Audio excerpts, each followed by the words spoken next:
Yes, we do.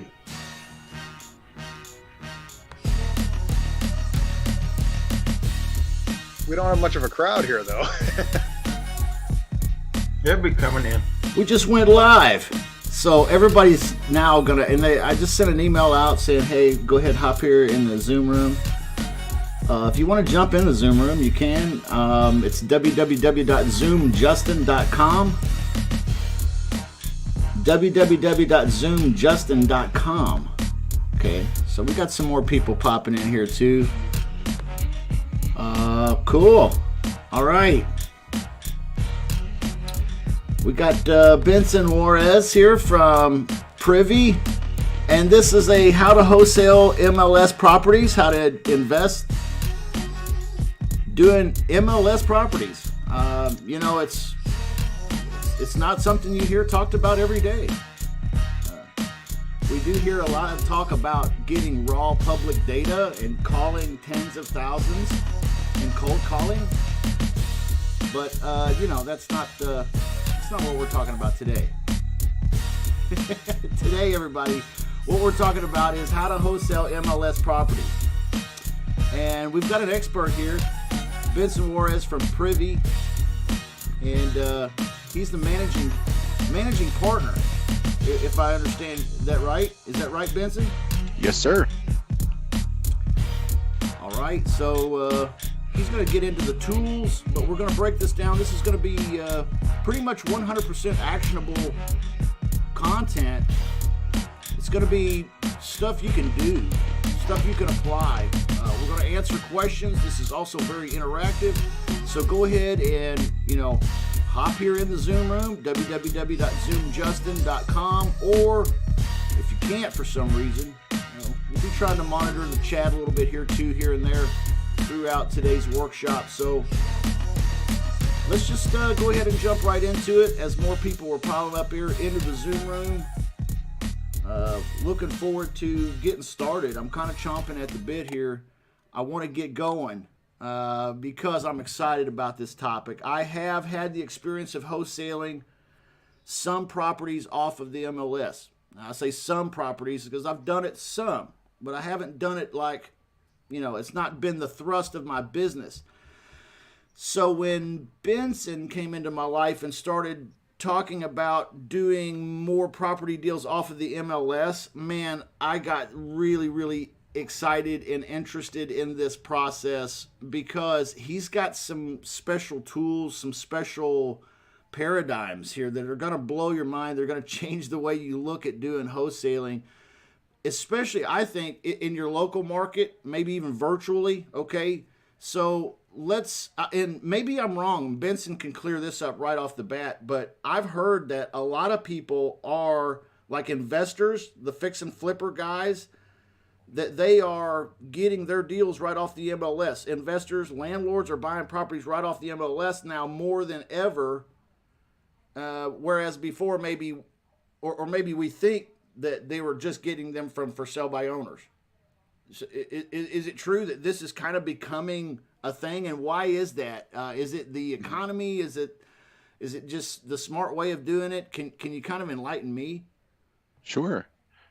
Yeah. So, well, first of all, thanks for having me here. I appreciate it. I'm Benson Juarez, and I've been in the business for about 18 years. I've started out in the lending side of the business, and then you know, before the downturn in the 2000s, I was a lender. I was doing my own fix and flip, buy and hold, had a portfolio of properties. But toward the end of that phase, I was at a REO brokerage where we would do listings for banks. And so I would get first look at a lot of the inventory. And so I would either take it myself or I would give it to one of our clients. But we were building a business. We wanted to scale. And the ability to scale was pretty minimal at that time, even having access to MLS, because the MLS by itself is not an effective tool for running comps or searching for deals.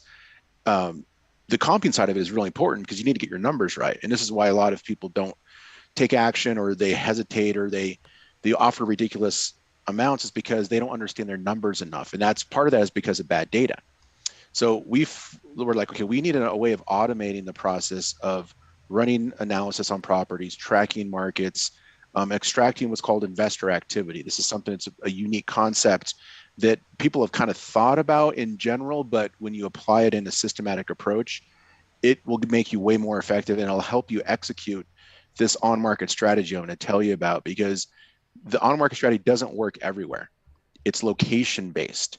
So if you happen to be in Sioux Falls, South Dakota, you're kind of screwed. Like no matter what you do, it's off market or on market, because we're in a business where everything is driven by after repair value.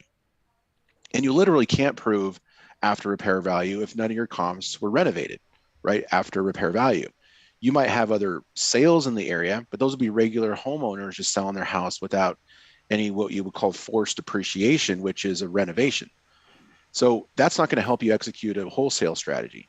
You have to have comps that were flipped to be able to prove that. And what you want to do is think several steps down the road. Like if you're going to find a deal and you're looking at a house and you're looking at the area, and if no one's doing flips in the area, you got to think about, okay, well, my buyer is thinking about if this house is going to appraise after I do a renovation, and that first time home buyer comes with the appraiser and that FHA loan, what comps are they going to use to do the appraisal? Well, they're going to use non-renovated comps. So if that's the case, well, then that house is not going to appraise. And with an FHA loan, they don't have any money. They're barely bringing 3.5% to the table. They don't got $20,000 in their bank account to be able to pay the difference. And why should they pay over market value?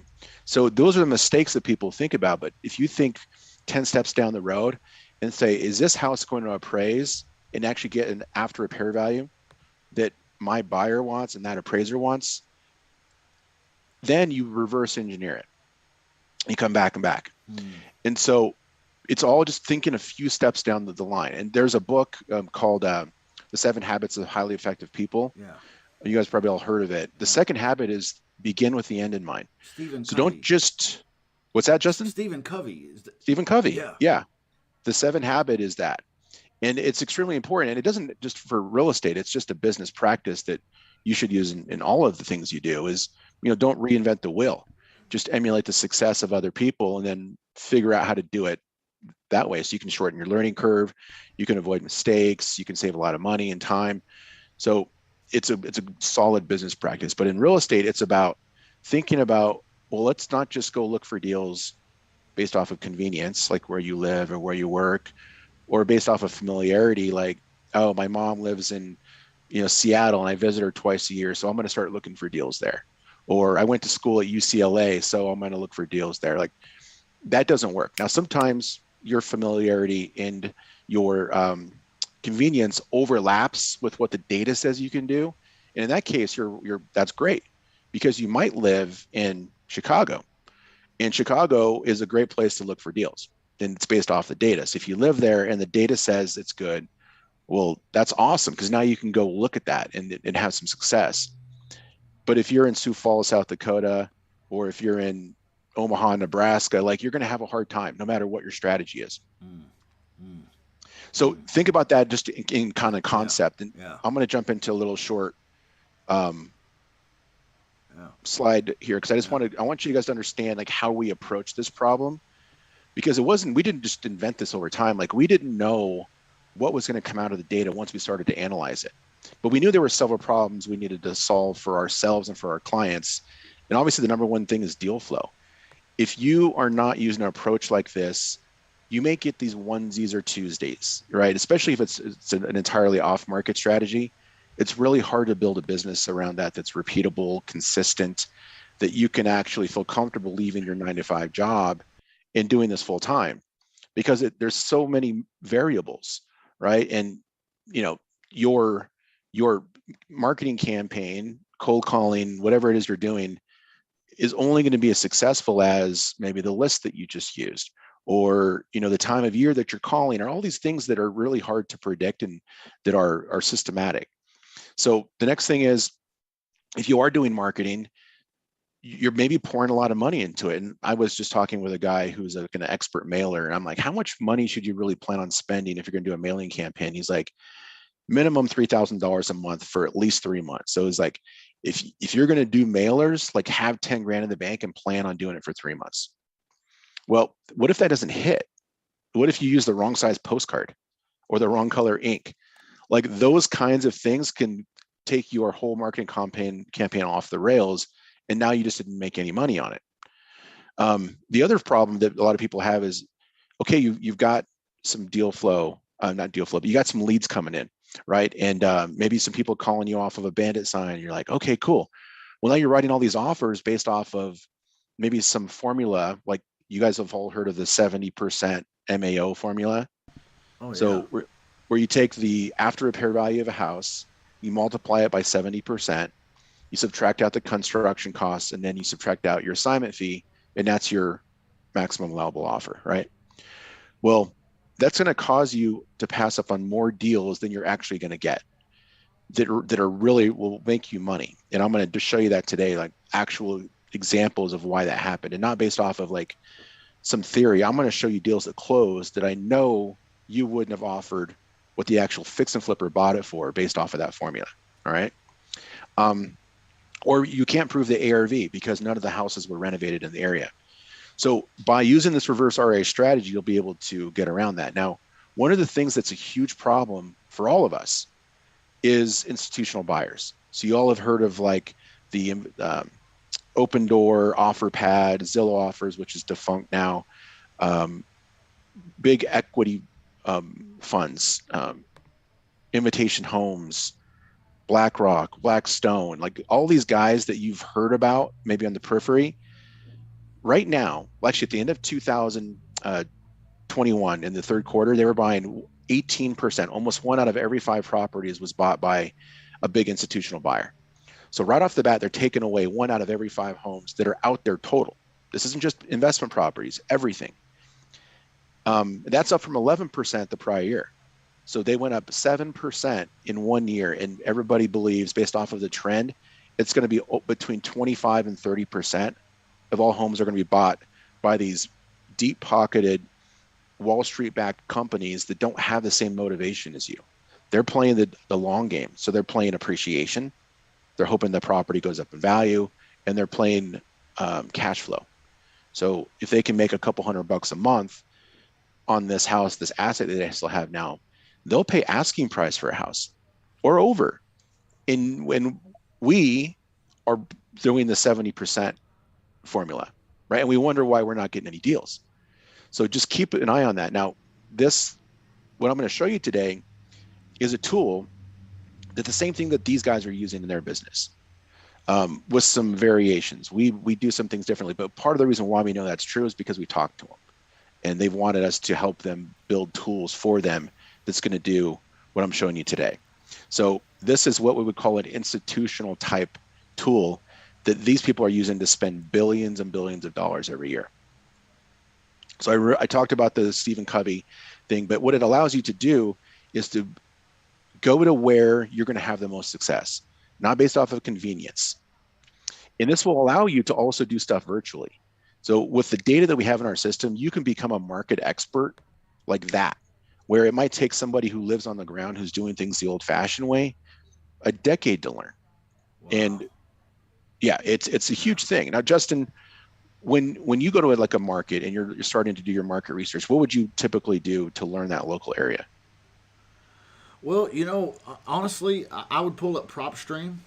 I would kind of pull up the heat map. I'd take a look to see, what zip codes are full of cash transactions with cash buyers, where investors are wanting to buy.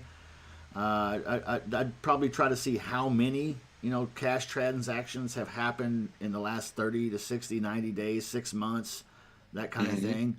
And then I'd try to see, kind of what's going on in those particular neighborhoods. It's a pretty tedious process, if you want to be honest. I mean, even with some of the best tools out there, it can be really like kind of, and then you don't really feel necessarily 100% confident that you really understand, but you do kind of have a surface level understanding after that. Yeah, and that's good that you're actually using the data. You're not just choosing an area. But it sounds like you were doing the search based off of cash transactions. Yeah. So just people that. The interesting thing about that is that most investors aren't using cash to buy properties. They leverage hard money loans, or they use an IRA, or they use like private money. And so those don't necessarily fall into that cash transaction scenarios. So when I talk to people, I'm like, listen, it doesn't matter if they're getting a loan or if they're buying cash, but if they're an investor and they have the capability to buy, that's really what you want to look at, Boom. because the cash part of it can be misleading because it's not giving you the Right. whole picture. Interesting. In every course I've ever taken, they've always said, look at the cash buyer transactions because that's where your investor buyers are. I swear, it's so misleading, isn't it? Because there's really more to it under the surface, just like what you're just describing. Man, that's already a paradigm shift. Thank you. Yeah, it's true too. And so, and that itself in itself can just help you kind of open your mind to like, well, what is a buyer? Really, you just want anybody who will take a property from you for an assignment fee, right? Right. Exactly. Now, cash transactions, think about a lot of times if you do see a cash transaction or like a hard money loan, it's on a fix and flip. So right away, if you were looking at only cash transactions, you're eliminating landlords or absentee owners because they're always getting a loan on a house. Mm-hmm. Right now, they may refinance it after acquiring it with a hard Sure. money loan, but All if the they're people doing the smart, Burr method, the BRRR stuff, they would not be in the cash transactions category yep, either. So exactly, those are your landlord people. That's a lot of people. That's actually the people you want to know. it really is. Yeah. Yeah, so this will give you some more insight into it, and a lot of what we teach, you're actually already doing, Justin. So it isn't going to be a huge paradigm shift. I just think it's a few tweaks in your business because Sure. you're doing it the right way. Okay. Great. Thank you. So some of the other things that we do that are beneficial to you is number one, we've got the off-market leads. So if you like PropStream or whatever, we've got the same data. We get it from the same place. Absentee owners, vacancies, tired landlords. That stuff is great, but there's a long game there, and it can take you months. I know people that have been doing it for years that have never perfected that formula on exactly the approach to get consistent off-market leads. But we have them here for you, okay? We got the public record data, so you can research homeowners, find contact information. We got deed data, mortgage information, that stuff there, so you can research the home.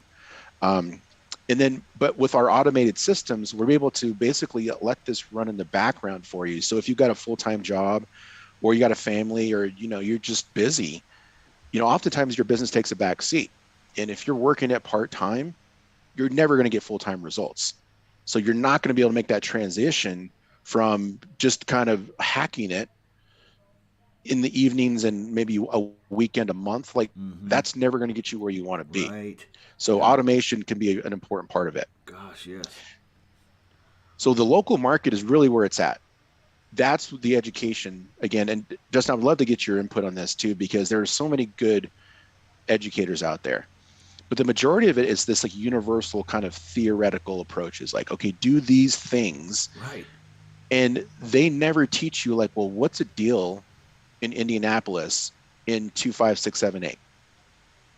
They can't teach that. They can't get that granular. Right. But this is where people get messed up and they don't take action because they're not confident in their numbers. Right. Because they don't know what a deal looks like. Right. A deal in Indianapolis is not the same thing as a deal in Tampa or Seattle or Philadelphia. They're all different. Absolutely. And so we have the ability to show you quickly and effectively what is a deal and why it's a deal, because we can show you all the transactions that were closed. So you become that local market expert that nobody else is doing this, right? This is going to be an edge, you guys. And even if you decide not to use my system, which I hope you do, just put this into your process. It'll really make you a way better investor. These are just some of the examples of the off-market leads. I'm not going to jump to that deeply today. But one of the ways you become really educated is by looking at the transaction itself. Like this is an example of one of our CMAs, or comparative market analysis. So we can show you what they bought it for, what they sold it for, how much money they made, the before and after pictures so you can see what's driving value, the percentage of ARV that fix and flipper bought it at, timelines like, what's the days on market in a particular area? Because as much as you providing a good service, right, that's a good chunk of that money. And even if you're off a little bit on your price, they're not going to beat you up as much on the value or on your assignment fee and I don't because they like you and what you do. And I don't have to be a realtor to access this type of propaganda. I mean, like I'm really like this is going to make me look good, right? Like if I can do this for my buyers, and I don't need to be a realtor to do that with this system. 100%. Yeah, the way our data contracts are structured, in a lot of areas, like what you see on the map here is our coverage map. So what I mentioned to you before is like the yellow and the gray areas is kind of like that prop stream level data.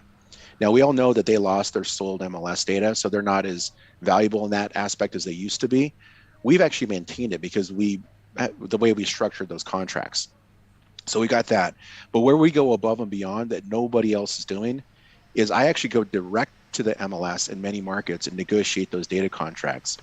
And then what we've created is a platform where you, as investors or wholesalers, whatever you categorize yourself as, can leverage agents in those markets to help you execute this on-market strategy. Because you need agents. And for years and years and years, the gurus have been telling you, oh, you don't want to work with agents. You know, they're just taking your money and all this stuff. It's not true at all. They're an important piece of this ecosystem. And I've actually got some stuff I'm going to show you later where I show you how to work with agents because I do it live. So look at where this blue area is and the red area. This is where we've got the direct to MLS. So we're adding more and more. Right now we're in 40 plus, approaching 50 markets where we got that direct to MLS data that will help you get your numbers right and give you this insight that I'm showing you. But if you decided you want to go look for deals in Billings, Montana, you can still do it. It's just the data's not going to be as rich. And maybe we'll eventually launch direct to MLS data there, but it's going to be at the end of our list. We're going to be hitting up the big cities. Like right now I'm testing Cleveland, Salt Lake City, Memphis, and Tulsa. So those are the next ones that are going to be launched. So we're going to keep adding more and more of this here. Nice. Now, I mentioned that investor activity. Well, what is investor activity? Well, again, everything that we're doing here, when it has to do with wholesale, but this also applies to like fix and flip, or even if you want to do rentals. You've heard that saying, a rising tide raises all ships, right? So if you're targeting these high investor activity areas, and I can make those show on the map by clicking this one button at the top. If you are looking for rentals in a high investor activity area, you get the benefit of that area. So high investor activity areas appreciate at a higher rate than an area where no one's doing flips. You also can get higher rents there. So if you're doing rentals in a high rate of appreciation area, you're going to get higher rents, which is going to help you to hit your 1% rule or whatever ROI you need to be able to make that effective. You'll get higher Airbnb rates in those areas. Now, it doesn't 100% apply, but if you think that this doesn't apply to your strategy, you're probably not thinking through all the different scenarios. Also, if you're doing creative deal structure like subject twos, seller financing, lease options, that'll also help in those areas, because a lot of the times when you're buying a property, you're basing how good that deal is off of a percentage of ARV and cash flow, right? Yeah. So when I look at the map here, you can see that there's hotter areas than others. The more blue you see, the higher the numbers, the larger the circles, the hotter that area is based off of where people are doing deals. Now, this is live. So if something just closed an hour ago, it's on the map. It constantly updates. So you can see here, as in certain areas just don't have very much activity. So you want to avoid those areas. Now, it doesn't mean you couldn't do a deal here in this part of Nevada. It just means that there are other areas that you're going to have less resistance. You're going to have quicker paths to success. So if you ever heard the concept of opportunity cost, all that means is that every hour you spend doing one thing, it means you're not spending it doing another thing. So if you were going to go and look for deals in Nebraska, you might figure something in 20 hours. Maybe you get something. Yeah. Well, just imagine if you spent that same 20 hours looking for deals in Indianapolis. Yeah. That's what I'm saying. It's tedious. It could take forever. Yeah. It can, and you'll get a much better return on your investment. So maybe you get one deal in Nebraska for doing 20 hours, but you get 10 deals in Indianapolis for that same 20 hours.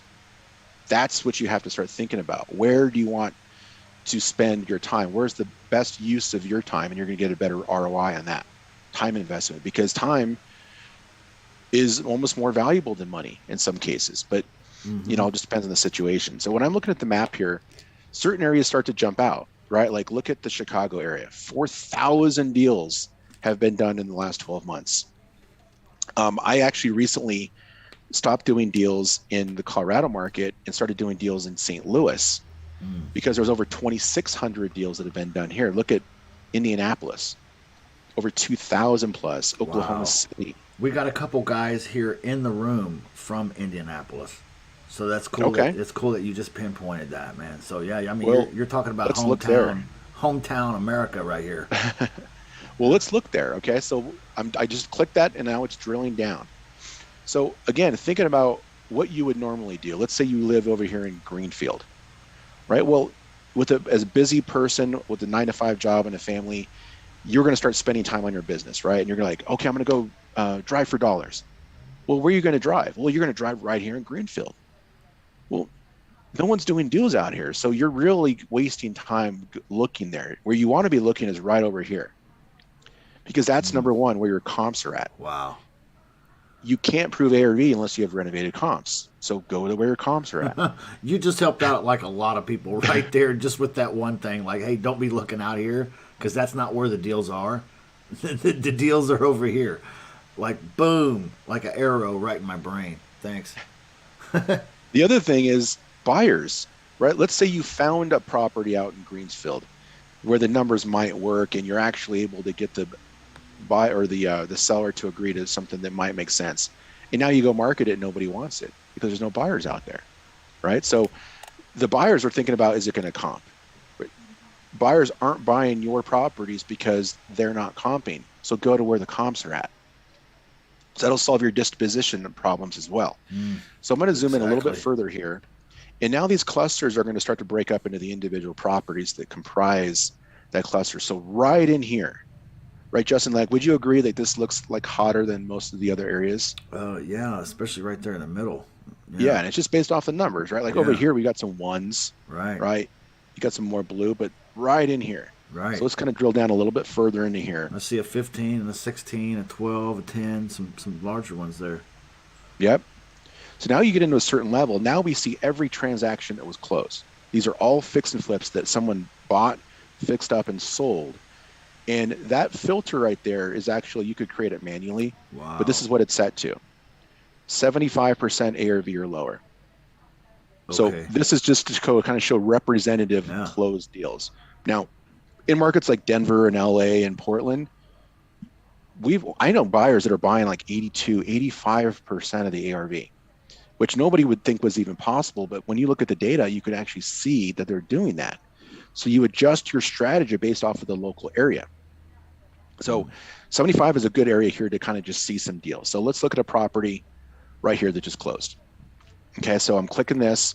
It opens up this comparative market analysis for this home. So we can come down here, you can see the comparative market analysis. Our system automatically pulls comps for you. So comping is where some people get stuck because it's always a secondary thought. Yeah. Because they're focused on, well, I need to master my script. I need to learn how to do SMS marketing. I need to learn how to do bandit signs. Right. And then they get a lead and they're like, is this a deal? I don't know. I don't even know how to comp. Exactly. And it's kind of like a science, you know, if you really it's not like it's a whole other skill set you got to learn, you know. It is. And it can take time. And instead of that, you becoming an expert over time, well, we do it for you. So we've got a comping algorithm that uses the same process that I would use as an agent or an appraiser would, but it all happens in a fraction of a second. So these are all the real-time comparables. And in this area, because we got that real-time MLS data, it's all updated several times per hour. So it's not hours or even days or weeks like you might get from another source.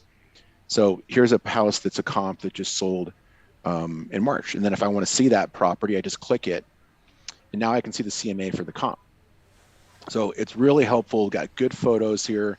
So you can see what kind of condition the home is in. And that'll help you understand costs when we get to that down the road. Is this a cosmetic rehab or is it a total gut? So down below that is the before and after. So this property was purchased in July of last year for $135,000. They fixed it up and they sold it for $194,000. So they bought this house, you guys, at 70% of the ARV. 70%. Now think about what happens when you see properties out there and you're going to use your 70% of MAO. Well, you would have multiplied this maximum level offer at 70%, and that would have been 135. And then you would have subtracted out your construction costs. Right. And then you would have subtracted out your fees. Right. Well, you're at like 60 grand that you would have offered on this house when they bought it for 135. So change in your mind what a deal is. The 70% MAO formula is not going to help you find more deals. It's going to make you pass up on ones that a buyer would be willing to take off your hands for an assignment fee as long as you can get under contract before they do. That's the key. So here's another house that was just flipped. So we down to the before and after. This one was actually a pretty good deal, but this was an MLS deal, you guys. This is something you could have bought from the MLS. They just beat you to it. They bought it at 43% of the ARV. $80,000 was the purchase price. They fixed and flipped it and sold it for $184. So they grossed $104,000 on it. Wow. That's a pretty good win. Yeah. Right. Are we still thinking there's no deals on the MLS? Well, this proves that there is. Right. Because we're looking at the closed deals and we can see the margins here. Like, that's a deal. Wow. Now, if you had gotten this at, say, before they did, and maybe you got it at 43%, I'll be able to show you buyers in the same neighborhood that are willing to pay 65, 70% of the ARV. Think about the difference between 43% and 65 or 70. That's all your margin, potential margin for your assignment fee. Right. Because their costs of construction and all their other fees go on top of the 80. It's not subtracted from it. And then who's that buyer? Well, the best way to build a strategic buyers list is to look at who just closed these deals. So Luke's or Lux Homes Investments LLC is the buyer that closed this deal. And we already know, well, part of the challenge with buyers is, number one, being able to talk to them, but also like understanding what they really want. Can you find properties that match their buying criteria? Well, we've already got a little bit of an edge on that because we know they just closed this house in 46201. 3-bedroom, 2-bath, 2,000 square feet, single family property. We're already starting to get a feeling of what they would be willing to buy. And when I do my outreach to buyers, I use these closed CMAs as a way to open up that conversation.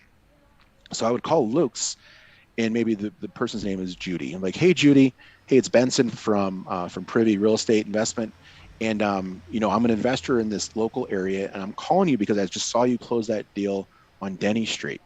It looks amazing. Like, I saw you bought it just back in June, and it's completely unrecognizable. I can't even believe it's the same house. Like, that kitchen looks great. Fantastic job. I mean, you only were in the house doing the construction for like 200 days. Like, you guys, I can tell you guys have a solid team. We're doing some marketing in the area and we're finding some deals. And a lot of times I come across deals that I just don't have the bandwidth for or don't meet my buying criteria.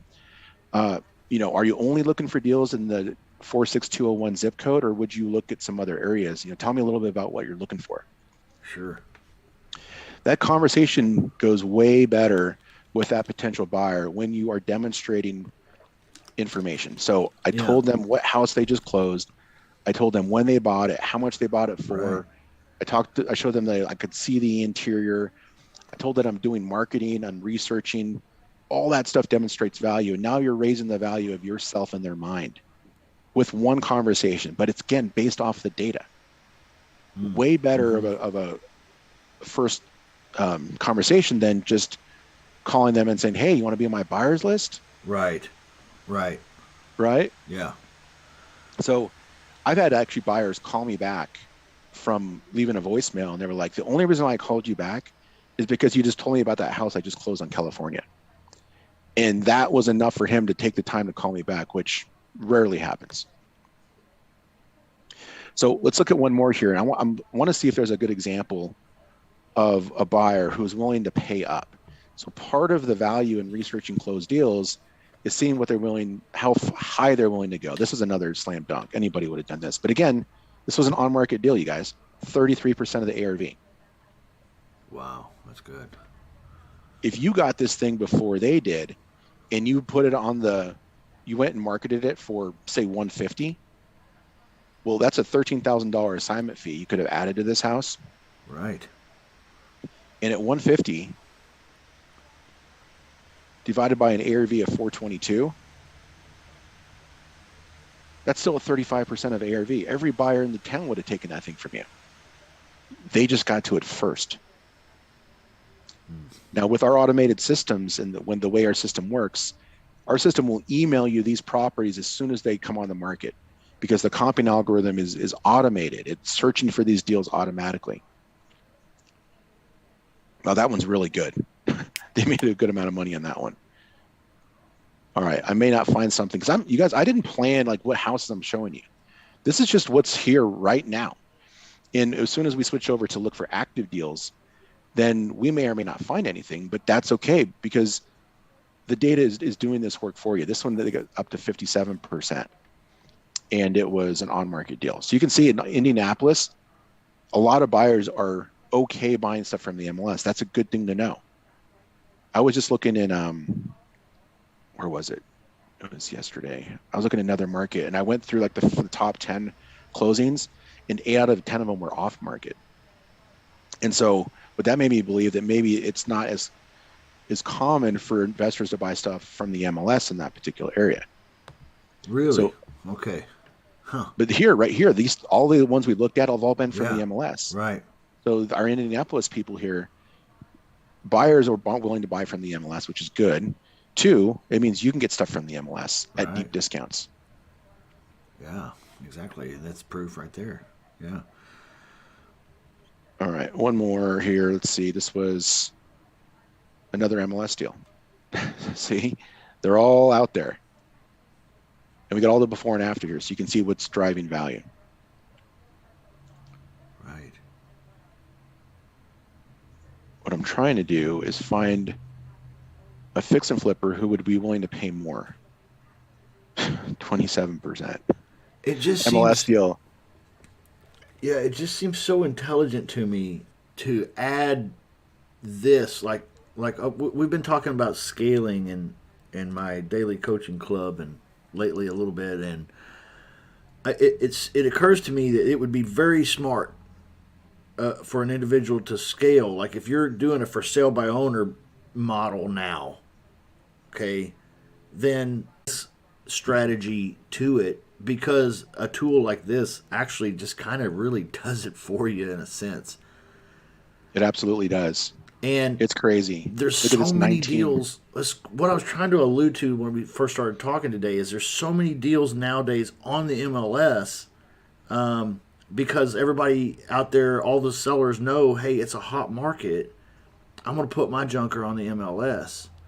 You know, there's some on Zillow too. But yeah, so I think there's a great opportunity here. And so I'm thinking scaling, like I have a for sale by owner model, but I will also, what if I did this? This is smart. This is smart business. It's just a slight difference in how you're doing the reach out. Right. And then what's cool about this too on MLS is that they're motivated sellers. And you know they're motivated because they list it on the damn MLS. Right. And you know exactly what they want for it. You know they already want to sell. Right. As opposed to, hey, I saw your junker property. Have you thought about selling it any time in the last 6 months? You know, like, you know, right. Can we talk? Please don't scream at me. You know, don't cuss at me. I'm sorry. I'm the 18th guy that's called you this month on that, you know, vacant house. Man, this is totally true. Yeah, this is so cool. These people want to sell. So that it's just like the method that I teach for FSBOs. It's really cool in that sense. So I'm really starting to fall in love with this concept, and I'm thinking about scaling in this direction myself, like, because this is smart. Okay, sorry, I keep interrupting, man. No, I want this to be a dialogue, so I appreciate you their input there, because I'll just ramble, and sometimes people don't like me. Well, so. we have 17 people here in the room too. We had 18 at one time. I don't know, somebody dropped out, but we got quite a few people here. And is anybody bold enough to want to turn on your microphone and interact, ask a question, or make sure you get something cleared up or whatever this? I got a question, Justin, for Benson. How's it going, Benson? Hey, good sir. How are you doing? What can I help you Great. with? I finally get to talk to you. I got software myself. I just have Awesome. a quick question.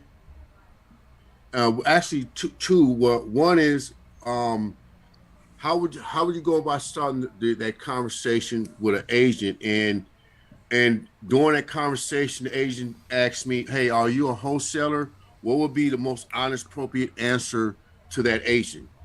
That was my biggest two Great questions. example. Yeah.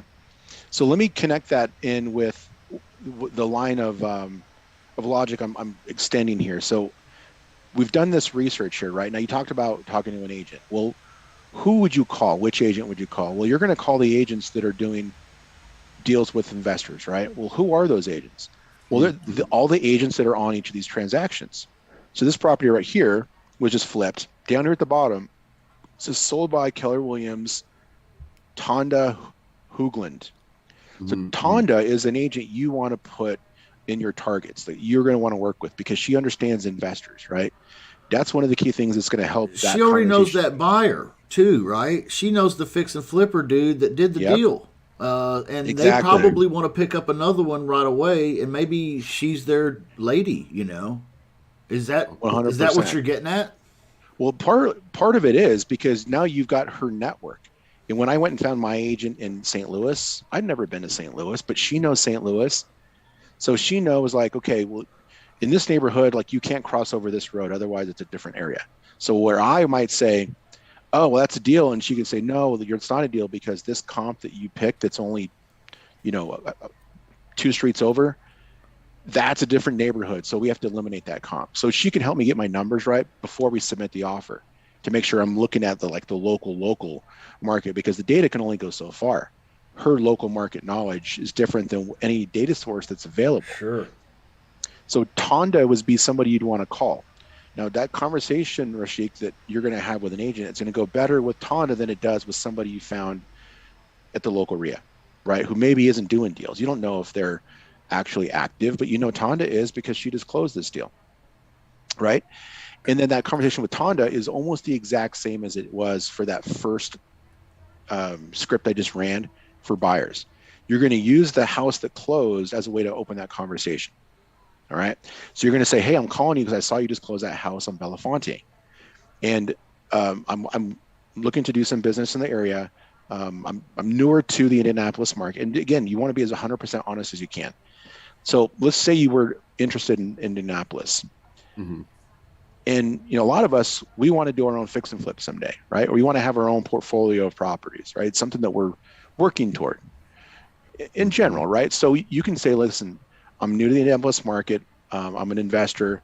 I typically do stuff in Denver, but I'm thinking, long term, I want to build a portfolio there, maybe do some fix and flips. But I'm going to start off with wholesale, so that I can start to get a feel for the neighborhoods. I want to get some cash flow, make sure I understand what's going on. I've been researching the area, and I see there's a lot of investor activity in these different neighborhoods, and I can see they're getting good percentages of ARV, and I just want to make sure I'm working with a good investor focused agent who understands investors. I want to build you fit the bill. Tell me a little bit more about your experience. Are you an investor yourself? How many deals have you done?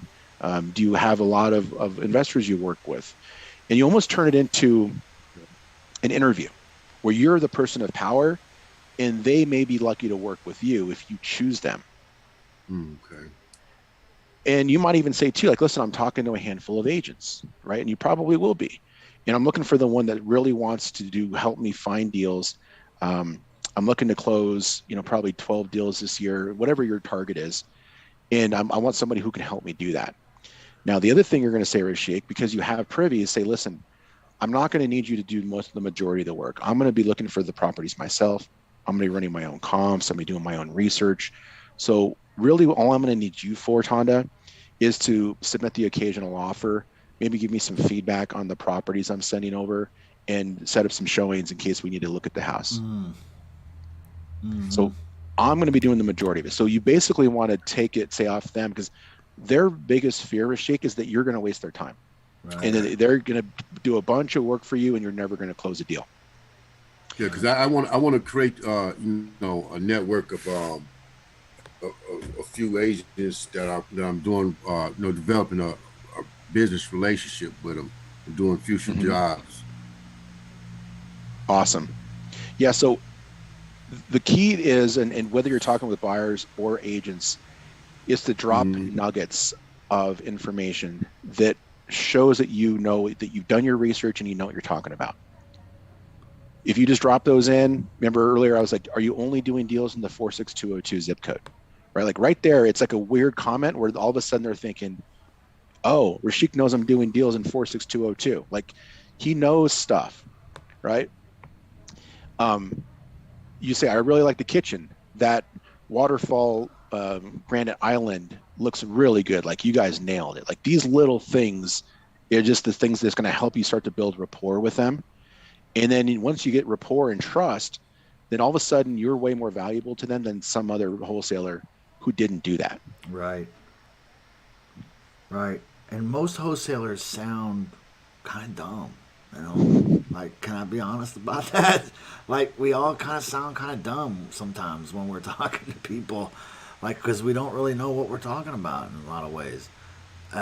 So I totally agree with where you're coming from with that, Benson. Yeah. So Benson, are we able to get the data on the flipper directly and download it out of the Privy system? You can, yeah. There's an export feature right here. So right where it says download, okay, you can export lists, and we give you up to 10,000 free exports per month. But that also includes like your off-market stuff. So you want to, if you're exporting foreclosures or you're exporting absentee owners or vacancies, we give you up to 10,000. And then you can export buyers list too. So there's 189 buyers that I identified right here that I can export, and it'll give me a list that I can actually take and skip trace. Yeah, maybe we want to circumvent the agent and go straight to the buyers. Well, it's a good idea, but it number one, you can't do that if it's listed. You'd have to at least talk to the listing agent, right? On the sold deals, though, we could look at who the buyers were and go after them. 100%. Yeah, you wouldn't need the agent if you're just looking for buyers. You would just go directly to the fix and flipper, the buyer. The reason I'm talking about agents right now is because we're getting ready to look at active on-market deals. Yes. And so in that case, you'd want to have an agent that you can work with. I'm an advocate of not going directly to the listing agent because, especially when I'm doing something remote, because Nika is my eyes and ears on the ground in St. Louis. She's my advocate. She has a fiduciary responsibility to me. She returns my calls at 9 o'clock at night. If I need to submit 3 offers by noon, she's hustling and she's getting it done. But if I'm going direct to the listing agent every time, which a lot of people use that as a strategy, you have to re-explain yourself every time you talk to an agent. In Rashik, that question is, are you a wholesaler, is going to come up. And do you want to tiptoe around that every single time? I don't like it. Once I find my agent, she's on my team. So if I find a deal that's active, I send it over to her. She looks at the comps for me and says, okay, this one's solid, this one's solid. This one right here, I'm going to set up a showing because it looks like the foundation is weird.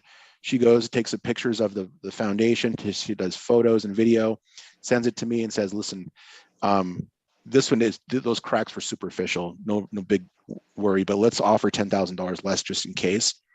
Or she'll say, the roof's shot. There's water coming in through the ceiling. Let's just pass on this one. Let's not even waste our time. Working directly with a listing agent, you're never going to get that kind of support or advice because they represent the seller. Now, in some situations, like in Colorado, they have what's called dual agency, where they basically will act as a transaction coordinator between the two parties. And at that point, they're not working for anybody's best case. If they actually choose dual agency, they're just a paper pusher. So they're not going to give you any advice. They're not going to help you out. They're not going to take any photos. They're basically just an administrative assistant, right? They're just doing that. So use your own agent if you can. And also too, if you're worried about cost, the price of the home has the commissions for the agents already built into it. It doesn't go on top. So there's no out-of-pocket cost to have your own agent. Wow, that's cool. Yeah, that's exactly right. So I know she always say to find an agent that's investor focused, basically. Mm-hmm. Exactly. And these ones right here that are attached with all these properties, that's sold. we've got evidence that they know how to work with investors, right? And then that warrants a call, and then you can say, how many deals have you done with investors? And if they say, oh, that was my first, well, maybe that conversation ends. But at least that's a good lead in. It's all about the evidence, right? Like with the fix and flipper, like if you called a buyer on one of these and you're like, okay, let's do business, and they've only done 1 or 2 deals, like maybe they go on your list, but you're not going to spend a bunch of time with them.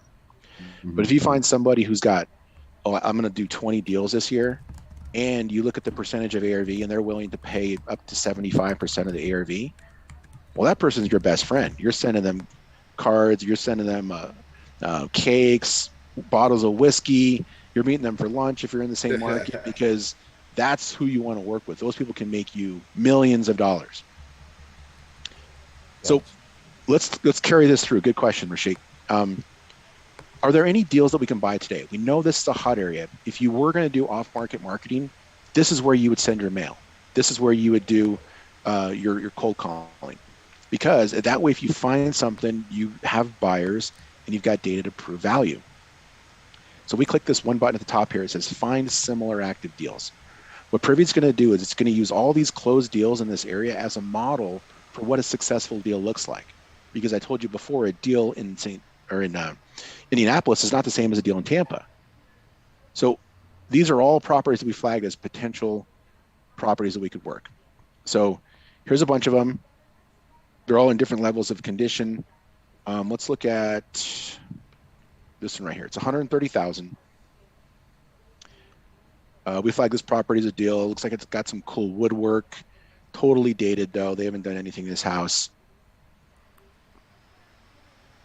And the reason why we flag this property as a deal is because of these comparables. So the filter that I had set was set at 75% ARV or lower. That's adjustable. You can lower it. In some markets, you might want to come down. But as you can see here, we flag this property as something we should look at because of these percentages of ARV, 67%, 40% of the ARV. So there's actually fix and flips in the area. And we can get this house for $130,000. So there's a margin there, right? And because we chose an area that has investor activity in it, we're able to base our offer off of houses that were renovated, which allows us to offer more. If you're in an area where there's no fix and flips, then your offer has to be based off of the homes that aren't renovated. So you have to offer a lowball offer to make the same margins work. This house you get for $250,000. It looks like it's going to be right around between 60 and 65% of the ARV. Let's look at a handful of other properties here and see if there's any kind of home runs, because we saw like a handful of those earlier that people are finding these deals. Is there anything out there for us? This one's 115. This house at 115, we're looking at the comps. We got a fix and flip that sold recently that sold for 153. So that's at 75%. That's kind of in the high end there. May or may not be able to make a deal out of that. Hey, Benson, if you were to put it in the list form, it would show you the percentage of ARV before, like say at the top right at the list, right here. Over to the right where it says list. So you can go from there too, right? And see the percentage of ARV. You can. Yeah, absolutely. You can look at. You want to use. That'll be the quickest way, right? Well, it can. I like to see the photos, but this is definitely a way to do it too. Yeah, absolutely. So like this one on St. Peter, you can get it for $100,000. And if we open up St. Peter right here, it's a beater, 3-1. Look at the comps. And here, there's a bunch of fix and flips in the area. So look where these numbers are starting to drop to. Is there any way you can see like expired listings or failed listings? No, not currently. Expired listings are is not something that the MLSs are pushing out to us. Okay. Yeah. Do you like expired listings? Have you done many deals with those? Not so much, but it seems to be a topic of discussion amongst a lot of people that use like PropStream and such. So I was just wondering. Yeah, not currently, no. Um, but using this strategy, you could potentially find some of those by looking on what would be the like FSBOs potentially could be a source.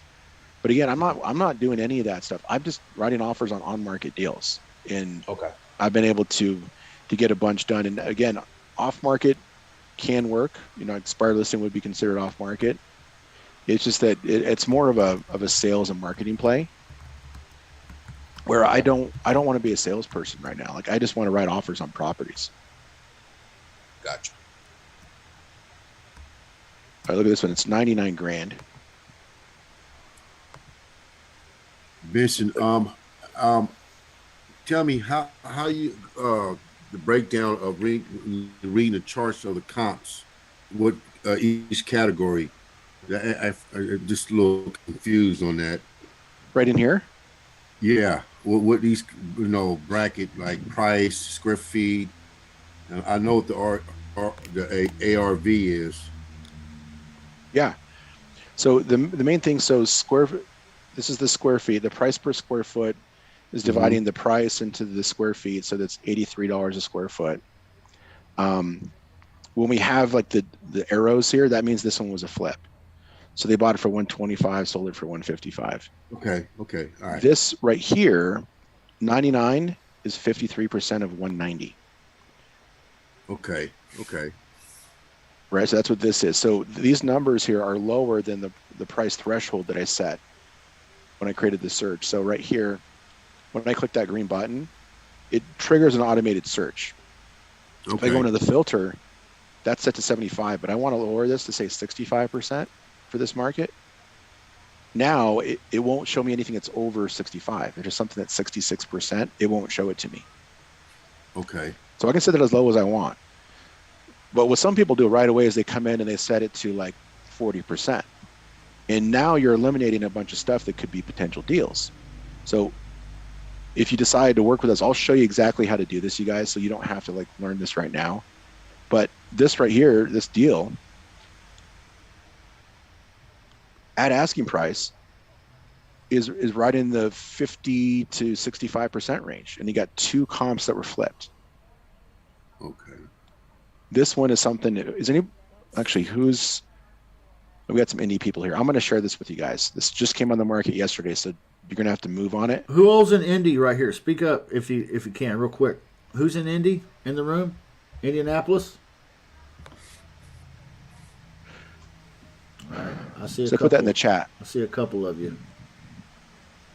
That's just an example. Now, this will work the same way in any market, you guys.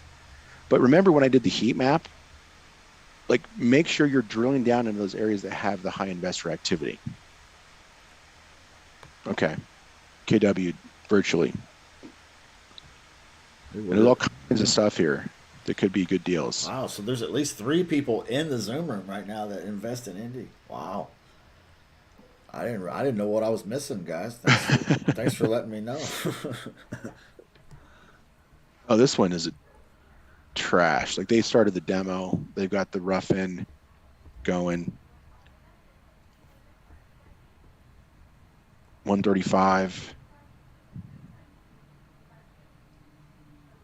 131. So this one's in the 50% range. And they've already done a lot of the work for you already, too. So that's the system in a nutshell, you guys. So I told you could export lists. Let's say you find a property that you didn't source through Privy. If you want to run comps on it, you just enter the address right in here to the search bar, and our system will build a comparative market analysis for you, and it'll show you that real-time MLS data to show you the actual comparables with photos and everything, and also showing you the investor activity. So anybody who hears Indy from Indy, do you have an address I can run comps on real quick? Anybody?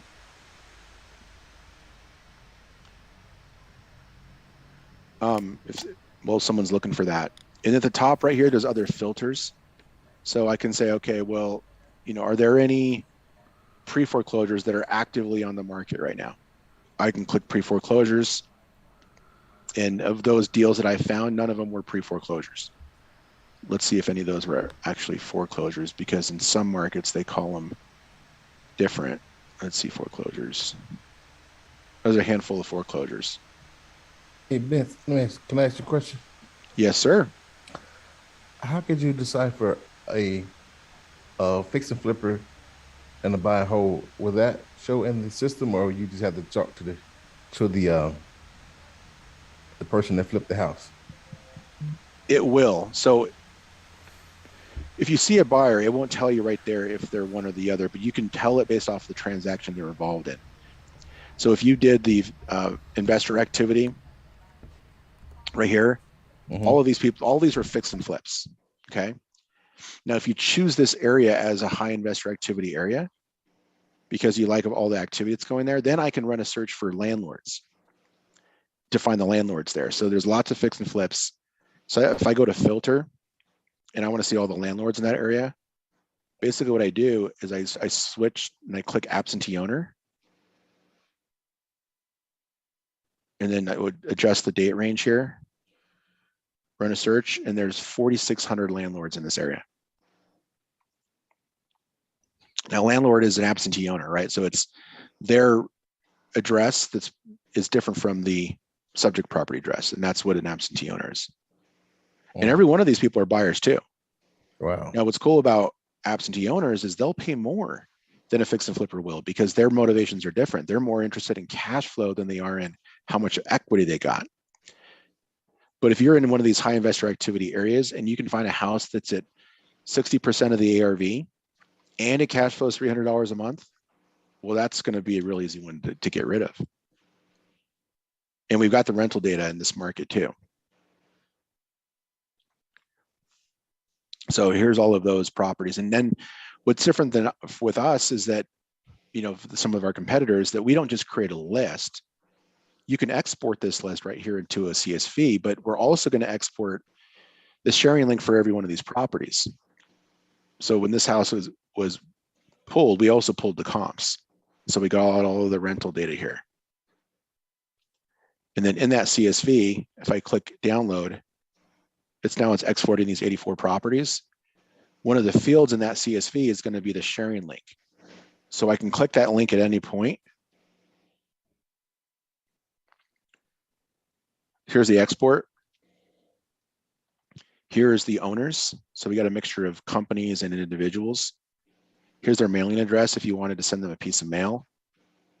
And at the end right here is the link for the Privy CMA. So if I wanted to pull comps on this house right here, all I do is I just put that link in and it'll give me the most recent comparables in that CMA format for that house. There's all the comps. And this house right here, if I was going to say, okay, well, what's the ARV on that house? Well, the ARV on that house is what the house down the street was just fixed and flipped and sold for. So the ARV on this house is 199 grand. Boom. Look how fast we just did that because I chose that high investor activity area. So when you do that, the likelihood of you having fix and flips as part of your comp set are higher. So it takes a lot of the guesswork out of it. You don't have to be reaching and searching for comps everywhere and then using a comp that's 2 miles away because that's the only thing available. That reverse RA strategy solves a lot of that for you. This has several fix and flip comparables. Hey, Benson, I'm sorry, go ahead. No, you're okay. Go ahead. I was going to ask you a question about imports. So what if we have a list of properties and we want to import, find out who the owners are or who the MLS agents are? Is that something the system does as well? It does, yeah. So over here in the list view, right here, you have a button that says upload. So you can upload a list that you source on your own. Maybe you got it free from the county and you just, like in Denver, they put probates on the county website. So I can just export those, import them right into Privy. And then you just have to match up. So we have a template, right? Like a way that you need to match up the fields. If you've ever done an import, it's fairly straightforward. You just sample CSV, you match them up, and you upload it, and our system will build a comparative market analysis for it, and then show you the current status. If it's an active listing, it'll show you that listing with the agent. If it's off market, it'll show you the last sale, and if it has been for sale in 30 years, then you'll just see the street view, but it'll show you the real-time comparables. Will it find and provide agents' phone number and email? No, No. it won't. But if you know the agent, with a quick Google search, it's one step away. You give Cool. out the API? No, we don't currently have an API. That's actually one of the contract points when we did our data set with the MLS. They won't let us do an API because all their data has to be housed in a password protected environment because of the way we get it. This isn't publicly facing. It has to be behind a wall. And so we can't share this data with people who haven't gone through our registration process. So that's the system, you guys. Now, I did want to, for anybody that's interested in getting signed up, I put together an offer for you guys. So let me just get that for you real quick. And then what I'll do for anybody that signs up today, I'll set up a special training session for you guys where you can all come in and I can help you structure this. And then Justin, you can give me some guidance on kind of the best way to do that, because there may be other people in your group that couldn't be here today that want to be on that training session. But I'll schedule it at a time, maybe in the evening when people are available, and then I'll record it. I'll make it available to you guys so that we can dig a little bit deeper, because this was kind of fast and furious. Yeah. I was gonna say, I feel like we could do this another week or three, and really dig in. But that idea is a valid idea too. I like it. Let's do it. Cool. So is there anybody here right now who's thinking they want to get an account signed up? Because if so, I totally do. Yeah. Awesome. And it looks like Rashik's already good to go. So the pricing, you guys, is real inexpensive. It's $97 a month. So I know I just showed you a way that you can make a bunch of money, but I'm not going to charge you based on that. It's $97 per month. And then I put together an offer for you guys if you take the annual plan. So I'll kind of just explain it. So the annual plan, I take 20% off the top. So it's $930 for the year, $930. And that's a 20% savings. And I give you some other bonuses. So when I actually went and started doing deals in St. Louis, I basically documented the whole process. So I said, okay, this is exactly how I'm going to go and do it. So I documented that process. I turned it into a course. So I'll show you the exact process that I used and give it to you in course format so you can duplicate it. What I also give you is coaching calls. I do one coaching call per week for 52 weeks, the whole time you have the Privy system. And that's all there for you. So with that program, it's the 20% off on Privy, the discount, the program, and the coaching calls is $930 for the year, less than $1,000. So I'm going to give you a promo code here and some links. All right, cool. Is there a way we could see what markets the data is available in? Yeah, for sure. Remember, we're nationwide, so we have data for every market. And then we have direct to MLS data in select markets. So like I said, if you wanted to go and do deals in Billings, Montana, you could definitely do them. We just don't have direct to MLS data there right now. All right, so here's the promo code. It's going to be Justin 2022.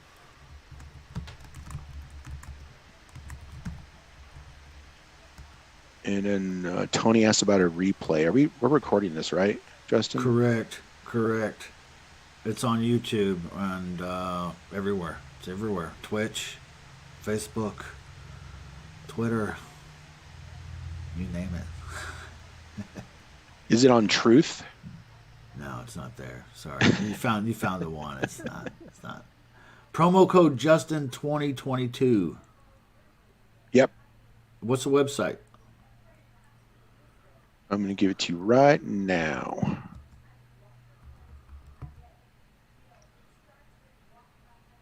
So here is the link to sign up for the promo I just gave you guys. And then I'll also give you the link for the monthly if you want to go monthly too. You don't have to go annual. I know timing's everything in this business. And so if you decide to go monthly, that's a great way of getting started. And then when you when you close your first deal or whenever you feel comfortable, then we can see what's available at that moment.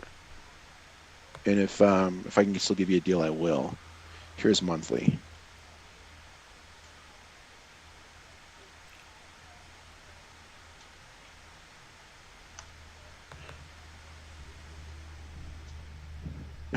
Aaron on Elon Musk. All right, cool. So there's the links. I'm also going to give you guys my contact info. So if you want to reach out to me over the next couple of days, just answer some questions or ask some questions, I'm happy to help out. There's my email. There's my my phone number. Make sure if you're going to sign up. Oh, I did it wrong. It's Justin 2022.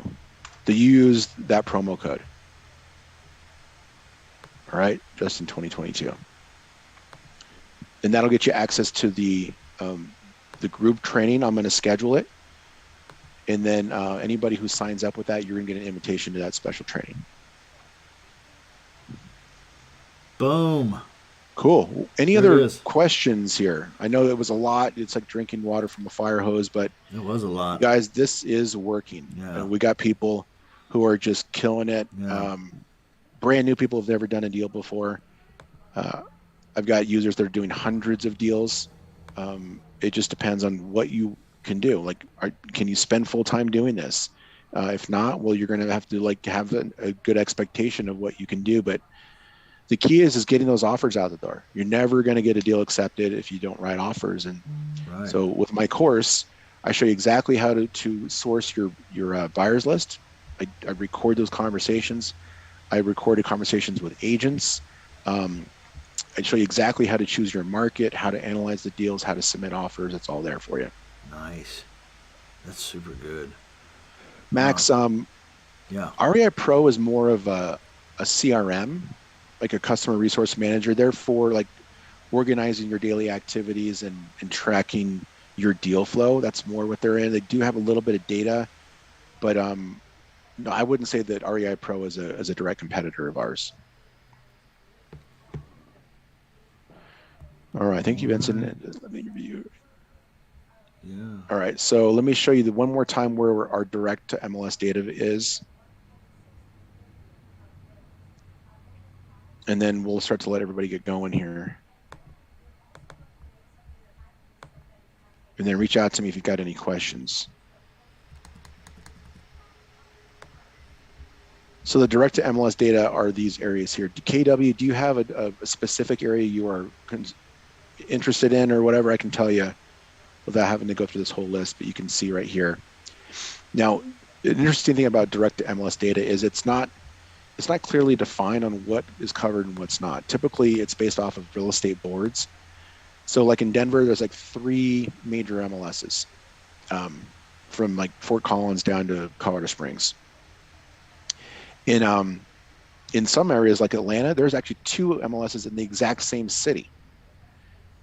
In Indianapolis, like it's the greater Atlanta, Indianapolis area, it doesn't get all the way up to, close to Chicago. Bright MLS covers like Baltimore, Philadelphia, DC. So it just depends.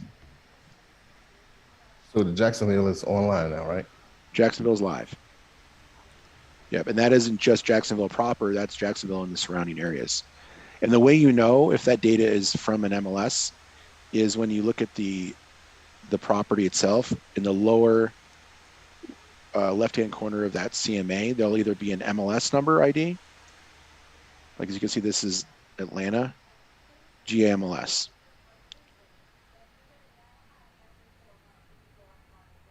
And then if you get to some areas, like if you get away from Jacksonville, like Lake Points, is this covered by, it is, so that's covered by Jacksonville.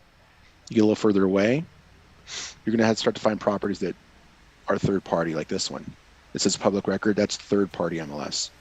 So it's still a listing, it just doesn't come directly from the MLS. You get street views instead of real photos, and it's not updated as often if it's direct. Again, you can still do business out here, but why force it? Right. It's been awesome right. having all these people. We've had over 50 people watching on YouTube, and then that's not even counting Facebook and the other platforms, and about 20 here in the Zoom room with us live. I just want to say thank you, everybody, for supporting this event today. And I hope you got something good out of it. Hope you learned something good. I didn't mean Yeah. I didn't mean to jump in there in your way if you were going on, Benson. I didn't. No, that's great, Justin. One last thing. So if you guys are interested and you're in Facebook or YouTube or whatever, our website is getprivynow.com. And my email address is benson@teamprivy.com. The phone number here is 720-815-0034. So there's my contact info if you have any questions. And then we'll try to put links in when this is finally posted, and those so you guys can have access to those as well. Yeah, absolutely. Yeah, that's great. We'll absolutely put that in the descriptions of the videos where you're watching, everybody. I did have a comment here. Hey, thanks for watching Real Estate Champion from Toronto, Canada. So we've gone international today. Did you know that you were international, Justin? Well, it's not really. It's hardly international. Canada's like the 51st state. We love those guys. It really is. We love you guys. Yeah. Thanks for watching. All right. Well, I don't know. You have anything else? Anybody or Benson and anybody else with a question for Benson? Yeah. So just reach out to me. Again, a lot of this stuff, you guys, you could figure out on your own. You don't have to use Privy to execute some of these strategies I showed you today. Like, if you leave here with one thing, go look for deals based off of where you think that investors are doing deals. I don't know how you would figure it out without our data, but if you do that, it will change everything for you. Because you can write offers and you can do deals based off of after repair value that are actually houses that are being flipped, instead of having to submit a really low ball offer in an area where no one's doing deals, because you need all the same margins to make that work. So you have to submit a bunch of low ball offers that no one's taking. If you're not getting offers accepted, that's why. That's one of the main reasons I would bet on it. So go to those high investor activity areas, even if you're not using Privy. Privy's going to make it a hell of a lot easier, but that will be a game changer for you. I'm excited. I'm going to go sign up. I haven't signed up just yet because we're still live here, but as soon as we get off here, I'm going to go join up because it's pretty mind-blowing, man. Thank you, dude. I know you said it was going to be a little paradigm shift, but it was a pretty big one. So, well, I'm glad I could help, man. I want to spend time with your group too. So if you ever want to have me back, I'll do some training for you guys. Come back next week if you want, man. Cool. I will. I'd love to be here. Next Tuesday. Okay. Same time. Yeah, and we'll do some different stuff too, right? We won't focus entirely on this strategy. I got a bunch of other things here that will be helpful in the business, and I'm just looking forward to working with you all. That's great, man. Thank you, Benson. We're looking forward to working with you too, man. We'll see you. Thanks, you later. guys. Thank you, everybody. We'll see you later. Stay safe out there and have a good day. Thanks for joining us today. All right, take care. All right, bye-bye.